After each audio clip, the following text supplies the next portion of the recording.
বন্ধুরা, আজ আমাদের প্রয়াগরাজের মহাকুম্ভের তৃতীয় দিন। আমরা গতকাল মকর সংক্রান্তিতে শাহী স্নান সেরে ফেলেছি। আজ আমরা একটু এখান থেকে বেরিয়ে যাব, এলাহাবাদ দেখব। তো এক ভদ্রলোক আমাদের একটা রাস্তা বাতলে দিলেন, সেই রাস্তা ধরে আমরা যাচ্ছি গ্রামের মধ্যে দিয়ে, সর্ষে ক্ষেত। তারপরে একটা টোটো পাওয়া গেল। টোটো বলল যে যদি পুলিশ পথে না আটকায় আমাদের জুসি ব্রিজে পৌঁছে দেবে। জুসি ব্রিজ থেকে আমরা শহরে যাওয়ার বাস পেয়ে যাব। তো আমরা এখন টোটো করে জুসি ব্রিজ যাচ্ছি। টোটোওয়ালা 200 টাকা নিয়ে বলেছে, পথে দু একটা লোকও তুলেছে। জুসি ব্রিজ থেকে আমরা বাস পেয়ে গেছি। বাসে করে আমরা যে ব্রিজের তলা দিয়ে গিয়ে মেলাতে যাচ্ছিলাম, সেই ব্রিজের ওপর দিয়ে এখন যাচ্ছি। মেলা দেখতে দারুণ লাগছে, ভাঙা মেলা। আজকে ফাঁকা, একদম ফাঁকা। আমরা যে জায়গায় চান করেছিলাম সেই জায়গাটা দেখতে পেলাম। এই যে পিপার ব্রিজ, এরকম 34টা ব্রিজ তৈরি হয়েছে। এই ব্রিজগুলো সব এখন খালি দেখা যাচ্ছে, কাল লোকারণ্য ছিল। আমরা বাসে করে শহরের দিকে যাচ্ছি। শহরের দিকে বাসের ড্রাইভার, কন্ডাক্টর এরা সব নতুন। এই বাসগুলো এখানকার নয়, মেলা উপলক্ষে আনা হয়েছে। শহরের দিকে গিয়ে একটা টোটো আমাকে বললাম যে টোটোওয়ালাকে আমাদের একটুখানি একটা হোটেলে পৌঁছে দাও। সে এদিক ওদিক ঘুরিয়ে অনেক জায়গায় রাস্তা ব্লক, আমাদের একটা হোটেলে পৌঁছে দিল। হোটেলের নাম অনুরাগ হোটেল। সেখানে আবার আমরা বাইরে বেরিয়ে টিফিন করতে নামছি, দেখি নিতাই আমাদের বন্ধু, সে এসে গেছে। যদিও নিতাই আমাদের সঙ্গে থাকেনি, ও চলে গেছিল। তারপরে আমরা ফ্রেশ হয়ে দুই বন্ধু একটা টোটো নিয়ে প্রয়াগরাজ বা এলাহাবাদ সিটি ট্যুর করতে বেরিয়েছি।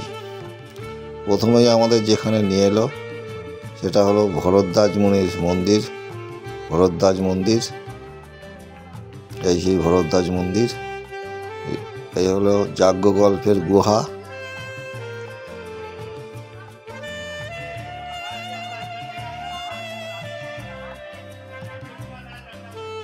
গুহা বলতে আর কিছুই নয়, একটা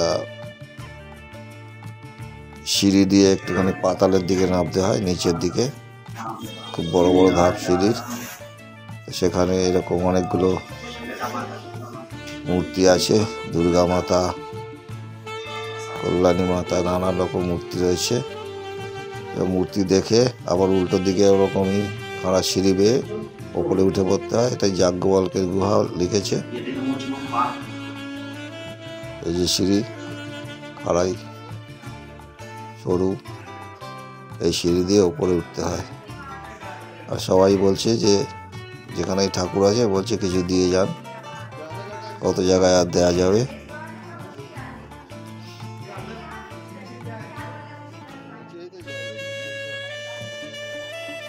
এরপর আমরা গেলাম মূল ভরদ্বাজ মন্দিরে।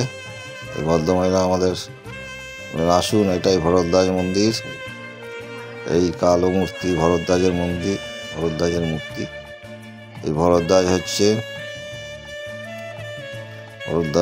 দ্রোণাচার্যের ছেলে, অশ্বত্থামা নাতি। মহাভারতে যেমন এর পরিচয় পাওয়া যায়। চরকের সংগীতাদেবের নাম আছে ডাক্তার হিসেবে। যে 7 মুনি, যে 7 সপ্তর্ষি, সেই সপ্তর্ষির এখানে সব মুনিদের মূর্তি আছে। খারাপ না, বেশ জমজমাট মন্দির, ভরদ্বাজের মন্দির। টোটোওয়ালা এই যে অপেক্ষা করছিল, আমরা সেখান থেকে আমাদের সে নিয়ে গেল আনন্দ ভবন। জওহরলাল নেহরু, মতিলাল নেহরু, ইন্দিরা গান্ধী সবার আবাসস্থল। ভারতের ইতিহাসের একটি অন্যতম জায়গা। 100 টাকা করে টিকিট। এমনি যদি ঘোরেন 30 টাকা, কিন্তু মিউজিয়াম বাড়ি পুরো যদি দেখতে চান তাহলে 100 টাকা টিকিট। পরিষ্কার পরিচ্ছন্ন, তকতকে সুন্দর করে রাখা আনন্দ ভবন। যদিও এখন নেহরুদের ইতিহাস ভুলিয়ে দেওয়ার চেষ্টা চলছে, কিন্তু নেহেরু ফ্যামিলির যে প্রভাব বা প্রতিপত্তি ভারতের ইতিহাসে তারা যে জায়গায় স্থান করে নিয়েছেন তা কোনোদিনই মোছা যাবে না।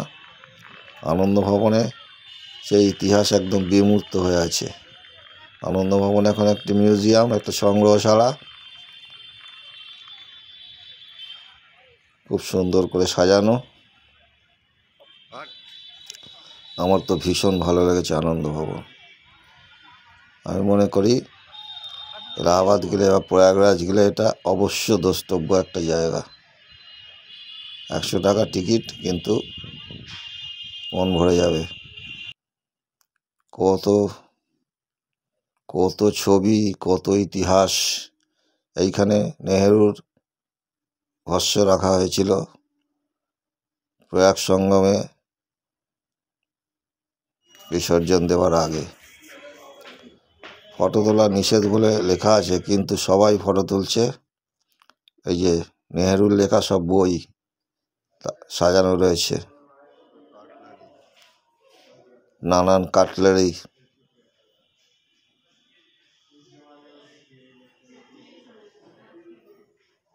মুগ্ধ হয়ে দেখতে হয়, এটা মানতেই হবে। এখানে যা রাখা আছে জিনিসপত্র নেহেরু ফ্যামিলির, এগুলো মুগ্ধ হয়ে দেখতে হয়।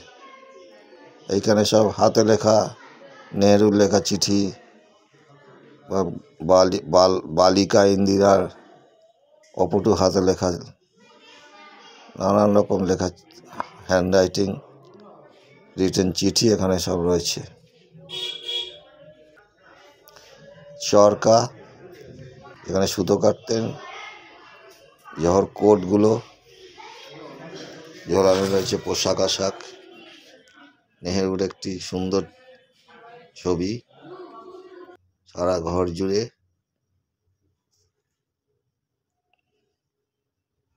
এখানে একটা সাইকোস্টাইল মেশিন রাখা আছে, যাতে করে কংগ্রেস যত ইশতেহার ছাপতো এখানে ছাপা হতো। এখানে এই গুলিটা একজনের থাই থেকে বার করা হয়েছিল, চরণদাস অফ কাটরা জয়মল সিং। এটা নেহেরু এখানে রেখেছিলেন জালিয়ানওয়ালাবাগের হত্যাকাণ্ডের সময়। এটা নেহেরুকে লবণ সত্যাগ্রহ ভাঙার জন্য 6 মাসের জেল দেওয়া হয়েছিল, তার অর্ডার। এগুলো নেহেরুর ব্যবহার্য সমস্ত জিনিস, নেহেরু পরিবারের ব্যবহার্য জিনিস। চশমা, মোটর ড্রাইভিং লাইসেন্স, প্রথম মোটর ড্রাইভিং লাইসেন্স নেহেরুর, জওহরলাল নেহেরুর। ব্লেড ধার দেওয়ার মতিলাল নেহেরুর একটি মেশিন। তারপরে ইলেকট্রিক দাড়ি কাটার সেভার পণ্ডিত জওহরলাল নেহেরুর। এইরকম সব জিনিস এত সুন্দর করে সাজিয়ে রাখা আছে, খুব ভালো লাগে দেখতে, ভীষণ ভালো লাগবে। অবশ্যই দেখতে যাবেন যারা এলাহাবাদ যাবেন। টেনিস র্যাকেট জওহরলাল নেহেরুর, এই রেকর্ডটায় নেতাজির কণ্ঠ, এই দিল্লি চলো, সেইটা আছে। মতিলাল নেহেরুর হোমিওপ্যাথি ওষুধের বাক্স, নানান রকম সিল, একটি বুদ্ধ মূর্তি যেটা নেহেরু জেলে বুদ্ধদেবের ফটো বলা চলে, নেহেরু জেলে রেখে দিয়েছিলেন। এটা এনেছিলেন তিনি শ্রীলঙ্কার অনুরাধাপুর থেকে। এসব পোস্ট কার্ডে নানান লোকের চিঠি আছে, কমলা নেহেরুর চিঠি, জওহরলাল নেহেরুর চিঠি, ইন্দিরা গান্ধীর চিঠি, নানান রকম চিঠি পোস্ট কার্ডের ফর্মে এখানে রয়েছে। এরপর নেহেরুজির ঘর, জওহরলাল নেহেরুর ঘর। নেহেরু বলতে এখানে তো অনেককে বোঝায়, মতিলাল নেহেরু আছেন। জওহরলাল নেহেরুর ঘর, এখানে উনি থাকতেন। আসবাবপত্র আছে বেশ অনেক, সবই সেগুন কাঠের, ঝকঝকে তকতকে। একদিকের ঘর সব দেখা হয়ে গেল, বারান্দা থেকে একটা ছবি নিলাম। ওই পাশে আরেকটা মহল আছে, খুব সুন্দর, খুব সুন্দর আনন্দ ভবন, একটা আভিজাত্যে ভরা জায়গা। এটা হলো এই ঘরে কংগ্রেস কমিটির তখনকার দিনে মিটিং হতো। অনেক বড় বড় মোমেন্টাস ডিসিশন এই ঘরে বসেই নেওয়া হয়েছিল কংগ্রেস কমিটির। দেখার মতো সব কাঁচ দিয়ে ঢাকা, কাঁচের বাইরে থেকে ছবিগুলো নিয়েছি। কোনো কিছু স্পর্শ করা যাবে না। সুন্দর করে সাজানো। তারপরে গান্ধীজি এলে যে ঘরে থাকতেন, গান্ধীজির ঘর, এখানে চরকা রাখা আছে। এই যে চরকা, চরকা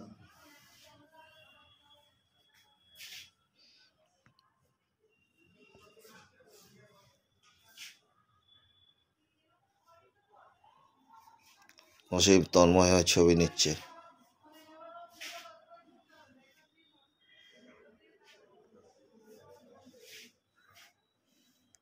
বাইরেটা গাছগাছালিতে ভর্তি। আমরা দুজনে আনন্দ ভবনে। এই হলো জওহরলাল নেহরুর থাকার ঘর, ইন্দিরা গান্ধীর থাকার ঘর। এটা ইন্দিরা গান্ধীর থাকার ঘর। Indira Priyadarshini lived here.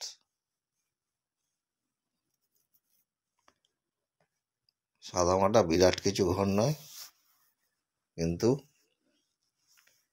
ভারতের প্রধানমন্ত্রীদের সব ঘর। এখানে এরা থাকতেন। মনে মনে কল্পনা করলে এইখানে ইন্দিরা গান্ধী শুতেন, এইখানে ঘুরে বেড়াতেন, এইখানে বসে সাজতেন। এইগুলো যদি মনে কল্পনা করা যায় তাহলে পরেই এই জায়গাগুলোর মাহাত্ম্য বোঝা যায়। সিঁড়ি দিয়ে ওঠার মুখে এই টেলিফোনটা রাখা আছে, পারিবারিক টেলিফোন। নিচের তলায় পণ্ডিত মতিলাল নেহরুর পড়াশোনার কক্ষ। খুব সুন্দর সুন্দর আসবাবে ভর্তি। গোল টেবিল, সুন্দর চেয়ার, দারুণ। লণ্ঠন রয়েছে, ঝাড় লণ্ঠন, সবই কাঁচ দিয়ে ঢাকা। এইটা মতিলাল নেহরুর শয়নকক্ষ। মতিলাল নেহরু এখানে শুতেন, থাকতেন। এই খাট, তার সাথে নানান রকম তাদের ছবি দেয়া রয়েছে। খুব সুন্দর করে সাজানো, ওয়েল কেপ্ট একটা মিউজিয়াম। এই আনন্দ ভবন। আনন্দ ভবনের পেছন দিকে এই মহলটা রয়েছে। এইখানে লেখা আছে ইন্দিরা গান্ধী এখানে জন্মেছিলেন। ইন্দিরা গান্ধীর ছোট বালিকা বয়সের ছবি। ইন্দিরা গান্ধী আর ফিরোজ গান্ধী বিয়ের ছবি। ফিরোজ গান্ধীর কাঁধে রাজীব গান্ধী। ইন্দিরা গান্ধীর বিভিন্ন রকমের ছবি, বিভিন্ন মুডের ছবি এখানে আছে, দেখার মতো। নেহরু পরিবারের নানান রকম ছবি এখানে পাবেন। ইন্দিরা গান্ধী বক্তৃতা দিচ্ছেন এবং প্রত্যেকটার পাশে পাশে বর্ণনা আছে, কোথায় দিচ্ছেন, কী বৃত্তান্ত। দুই ছেলের সাথে মা, দারুণ ছবি, দুষ্প্রাপ্য সব ছবি এখানে আছে। ইন্দিরা গান্ধীর সহাস্যবদন।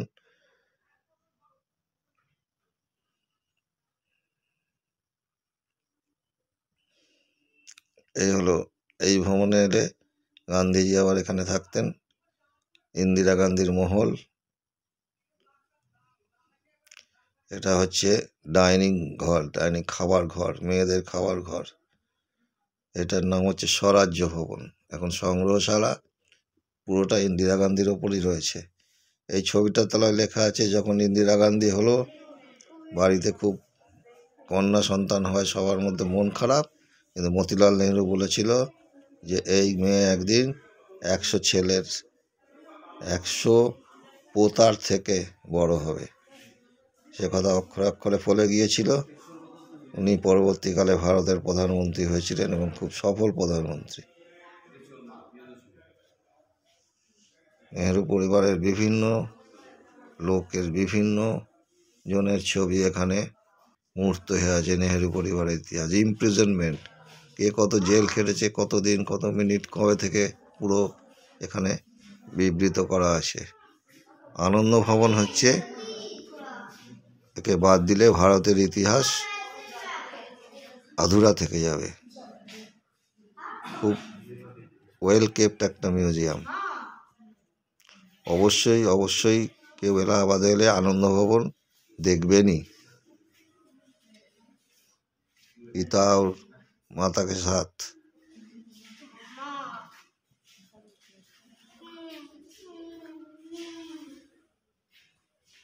এখানে ছবি দেখলে বোঝা যায় যে ভারতের ইতিহাসে নেহেরু ফ্যামিলির অবদান কতটা। আনন্দ ভবনে এলে সেটা বোঝা যায়।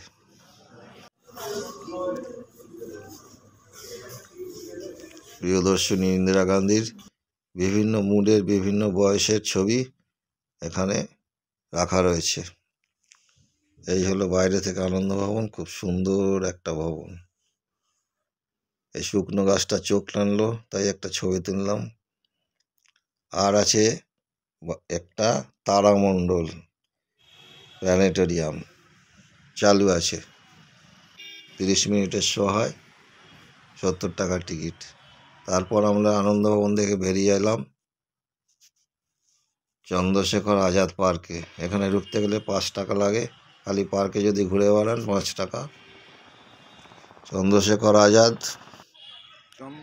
ভারতের ইতিহাসের একজন অন্যতম লড়াকু যোদ্ধা, শহীদ। যিনি ইংরেজের হাতে ধরা দেননি। তখন এই পার্কের নাম ছিল আলফ্রেড পার্ক। একটা গাছের আড়াল থেকে উনি সমানে ইংরেজ বাহিনীর সাথে যুদ্ধ করে গেছিলেন এবং শেষে যখন একটা বুলেট ছিল, সেই বুলেট দিয়ে তিনি তার মাথায় ঠেকিয়ে আত্মহত্যা করেছিলেন, ইংরেজকে জ্যান্ত ধরা দেবেন না বলে। সেই চন্দ্রশেখর আজাদ যেখানটায়, যে গাছটার তলায় মারা গিয়েছিলেন বা শহীদ হয়েছিলেন, সেইখানে এখন তার একটা মূর্তি রাখা আছে। সেখানে সবাই প্রণাম করতে যায়। এরপর আমরা গেলাম এলাহাবাদ মিউজিয়াম। চন্দ্রশেখর আজাদ পার্কের ভেতরেই এলাহাবাদ মিউজিয়াম। এও একটা দেখার মতো মিউজিয়াম, 50 টাকা করে টিকিট। এটাও অবশ্য দ্রষ্টব্য প্রয়াগরাজের এলাহাবাদ মিউজিয়াম। ভীষণ সুন্দর, চারপাশটা গাছ গাছালি দিয়ে ঘেরা, আর হইচই একদম নেই, শান্ত পরিবেশ। তবে বাইরে দিয়ে রাস্তা দিয়ে গাড়ি ঘোড়া যাচ্ছে, তার আওয়াজ আছে, কিন্তু দূষণ এখানে কম, গাছপালা ভীষণ সবুজ, ঠান্ডা আছে খুব। প্রয়াগরাজের ঠান্ডা এখন, আমাদের মাথা ফাতা ঢাকা দেখে বুঝতে পারছেন খুবই ঠান্ডা এখানে। হাওয়া দিচ্ছে একটা ঠান্ডা, তার জন্য আমরা মাথা টাথা ঢেকে রেখে দিয়েছি, গান গলা সব পেঁচিয়ে মাফলার দিয়ে। এই হলো এলাহাবাদ মিউজিয়ামে ঢোকার পথ। ঢুকেই এইটা দেখতে পাবেন। তারপরে দোতলা ভবন, নানান রকম মূর্তি বিভিন্ন জায়গায় পাওয়া গেছে। যেসব মূর্তি কোনো কিছু বানানো, নতুন তৈরি করে বসানো এরকম নয়, বিভিন্ন জায়গায় পাওয়া গেছে, খুঁড়ে, মাটি খুঁড়ে আর্কিওলজিক্যাল সার্ভে পেয়েছে।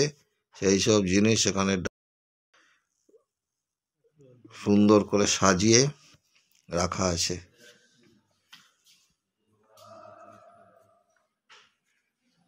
বুদ্ধ মূর্তি, নারী পুরুষের তখনকার দিনের মূর্তি, দেবদেবীর মূর্তি,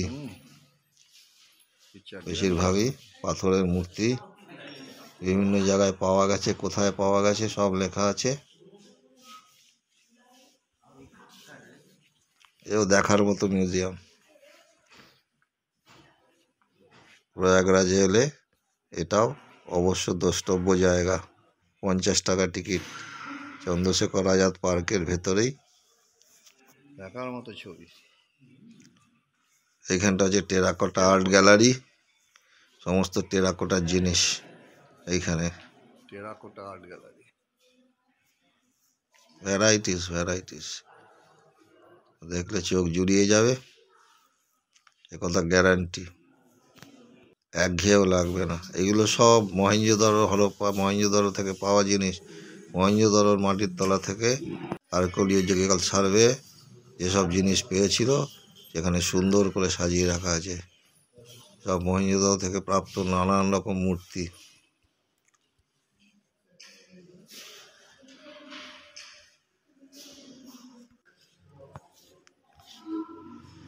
অত্যন্ত সুন্দর, খুব ওয়েল প্রিজার্ভড, দেখার মতো।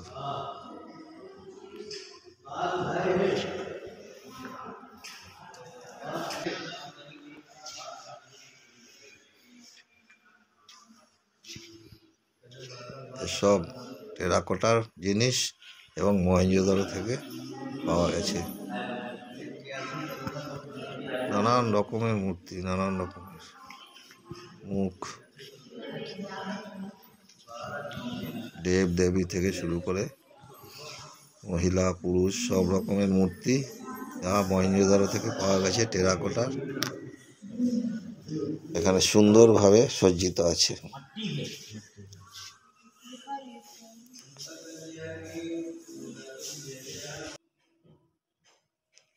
রথ, টয় চ্যারিয়ট, রথের মতো,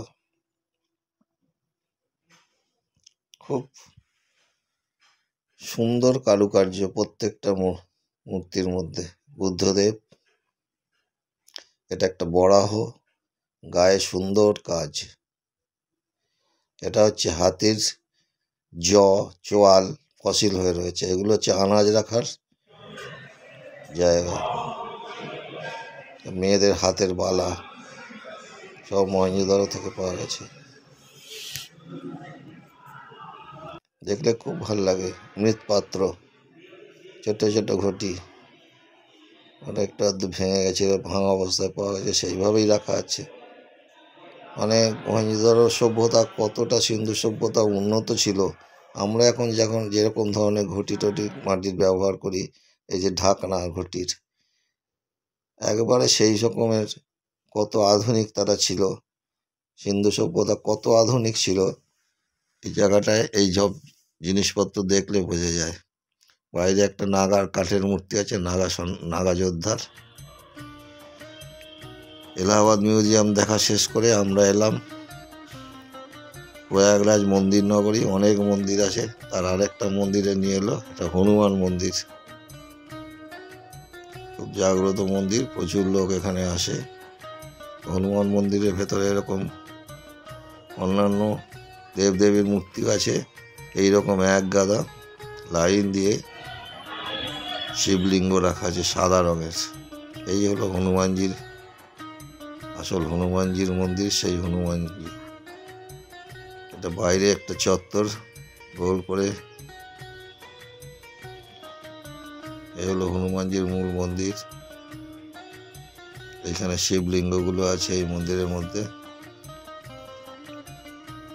মোটামুটি মন্দির দেখতে তো আমাদের বেশিক্ষণ লাগেনি। এরপর এলাম একটা মন্দিরের, এটা হচ্ছে নবগ্রহ মন্দির। এই মন্দিরটা আমার সব থেকে ভালো লেগেছে, কিন্তু এই মন্দিরের একটা ছবিও তুলতে দেয় না ভেতরে। এই ঘরের মধ্যে সমস্ত নবগ্রহ রাখা আছে। নবগ্রহ মন্দির এটা। নবগ্রহ সব, বৃহস্পতি কীরকম দেখতে, শনি কীরকম দেখতে, রাহু কীরকম, কেতু কীরকম, সমস্ত কিছু ওখানে দেখতে পাওয়া গেল, কিন্তু ছবি তোলা গেল না। তারপরে চলে এলাম সরস্বতী ঘাট, যমুনার তীরে। যমুনার জল হচ্ছে কালো। এখানে একটা কেবল স্টেট ব্রিজ আছে আর দূরে রেল ব্রিজ।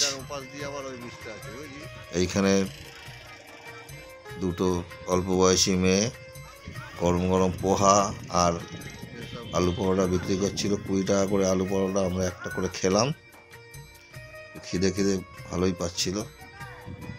এই হলো যমুনার তীর, সরস্বতী ঘাট। এখানে সরস্বতীর মন্দির আছে, কিন্তু পুলিশ মন্দিরে ঢুকতে দেয়নি, মন্দিরের রাস্তা বন্ধ। আমরা ঘাটে এসে খানিকক্ষণ কাটালাম। এখানে বোটিং করা যায়, যদিও আমরা বোটিং করিনি, স্পিড বোট চলছে। তারপরে খিদে পেয়েছিল, তো প্রয়াগরাজ রামবাগ স্টেশনের উল্টো দিকে একটা শাকাহারি রেস্টুরেন্টে ঢুকে খাবার অর্ডার করেছি, লাচ্চা পরোটা আর আলু মটর। কিন্তু লাচ্চা পরোটা বলে যা দিল সেটা মোটেই লাচ্চা পরোটা নয়, এমনি তন্দুরিতে ঘি মাখিয়ে দিয়েছে। তারপরে এসে দুজনে অনেকক্ষণ কম্বল চাপা দিয়ে ঠান্ডায় শুয়ে শুয়ে রেস্ট নিয়েছি, গল্প করেছি এবং এই হোটেলেই খাবারের অর্ডার দিয়েছিলাম। খুব দাম এখানে খাবার দাবারের। ভাত, ডাল ফ্রাই আর আলু কপির তরকারি। সেই খাওয়া 10টার পর রাত্রিবেলা। অসীম ভাগ বাটোয়ারা করতে ভালো পারে, খাওয়াও ভাগ বাটোয়ারা করছে। ডাল ফ্রাই,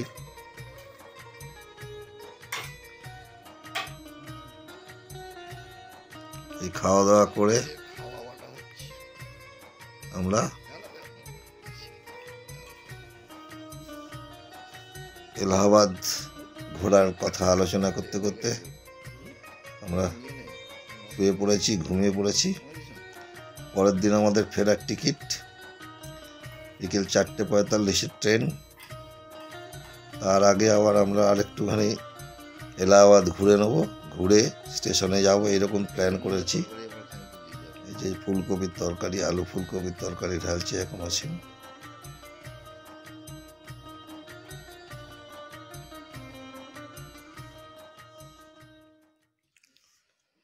আলু গোবি ভাত আর আজকে সারা দিনটা খুব ভালোই কেটেছে এলাহাবাদের বিভিন্ন দ্রষ্টব্য স্থান দেখতে দেখতে। শাহী স্নানও আমাদের ভালো হয়েছে, মেলায় ঘোরাও ভালো হয়েছে। একটা সফল ট্যুর বলা চলে। আমার এই ভিডিওটা যদি ভালো লাগে লাইক কমেন্ট শেয়ার করে দেবেন, আর আমার চ্যানেল বাউন্ডুলে অভিজিৎটাকে সাবস্ক্রাইব করে দেবেন, এই আশা রাখি। আজকের মতো তবে এইখানে শেষ করছি। জয় হিন্দ, বন্দে মাতরম, নমস্কার, ধন্যবাদ।